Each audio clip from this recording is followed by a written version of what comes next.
Bismillahirrahmanirrahim. Assalamualaikum warahmatullahi wabarakatuh.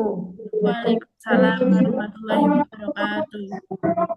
Perkenalkan kita dari kelompok 3, ada 5 mahasiswa, di antaranya ada Mbak Bulailatul Afidah, ada saya Sri Murni, ada Bu Lili Nur Aini, ada Bu Wahyuni, dan Bu Hadiratun Nafisah.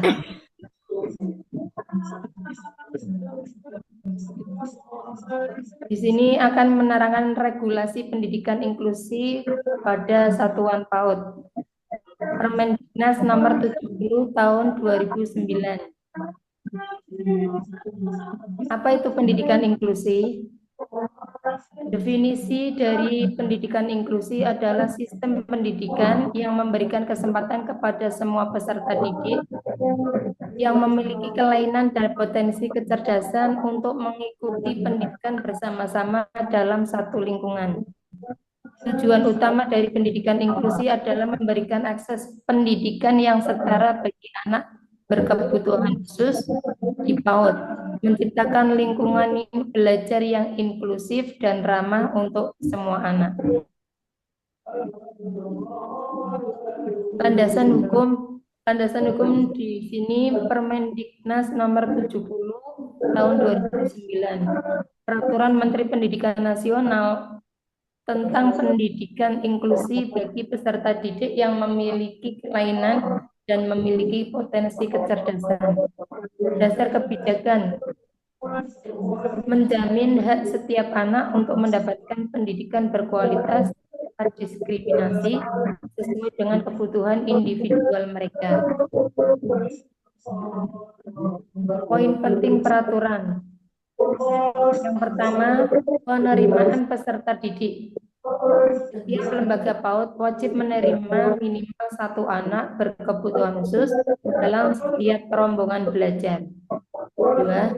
Kurikulum fleksibel. Kurikulum dapat disesuaikan dengan kebutuhan dan kemampuan peserta didik berkebutuhan khusus. 3. Tenaga pendidik. Guru harus memiliki kompetensi dalam menangani anak berkebutuhan khusus atau didampingi guru pendamping khusus. 4. Ada sarana dan prasarana. Lembaga harus menyediakan aksesibilitas dan fasilitas yang ramah bagi anak berkebutuhan khusus. Jenis anak berkebutuhan khusus diantaranya ada tunanetra. Tunanetra adalah anak yang terganggu atau gangguan penglihatannya. Terus ada tunarungu. Tunarungu adalah anak yang gangguan di pendengarannya. Ada tunadaksa, yaitu anak dengan gangguan gerak fisik. Ada tunagrahita, yaitu anak yang dengan hambatan intelektualnya. Ada tunalaras, yaitu anak dengan gangguan emosi dan perilaku. Ada berbakat, yaitu anak yang dengan potensinya kecerdasan istimewa. Monggo Bu Lailatul.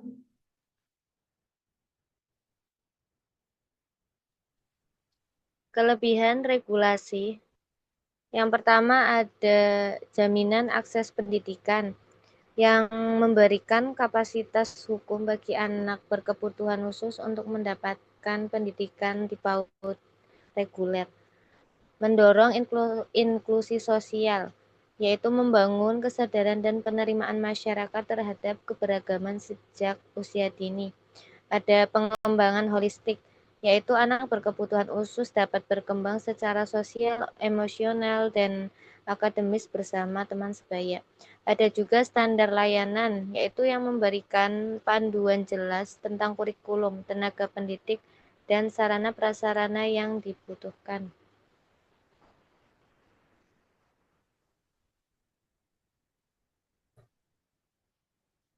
Adapun kelemahan regulasi, yaitu kurangnya detail implementasi, yaitu peraturan tidak memberikan panduan teknis yang cukup detail untuk pelaksanaan di lapangan, sehingga lembaga PAUD kesulitan menerapkannya. Ada juga keterbatasan sumber daya, yaitu tidak ada mekanisme pendanaan khusus untuk mendukung penyediaan guru pendamping dan sarana prasarana aksesibel. Minimnya pelatihan guru. Belum ada program pelatihan sistematis untuk mempersiapkan guru PAUD menangani anak berkebutuhan khusus secara efektif.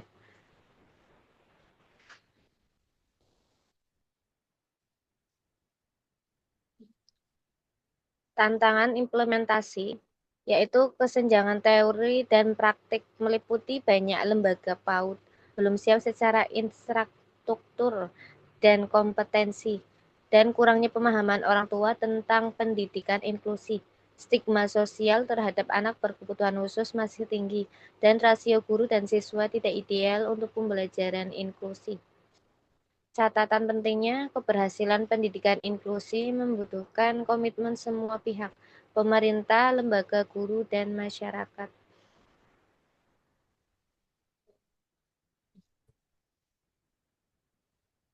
Rekomendasi perbaikan yaitu petunjuk teknis lengkap, menyusun perpanduan operasional yang detail untuk membantu lembaga PAUD mengimplementasikan pendidikan. Adapun alokasi anggaran khusus menyediakan dana bantuan untuk sarana, prasarana, dan guru pendamping khusus di lembaga PAUD inklusi. Program pelatihan intensif menyelenggarakan pelatihan berkelanjutan bagi guru PAUD tentang strategi pembelajaran inklusi yang efektif. Sistem monitoring evaluasi, membangun mekanisme pengawasan dan evaluasi berkala untuk memastikan kualitas implementasi di lapangan.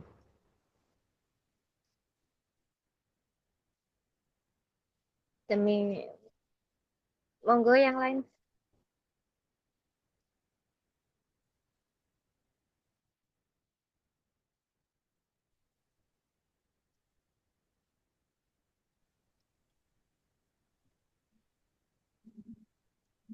Pendidikan Lanjut, untuk semua.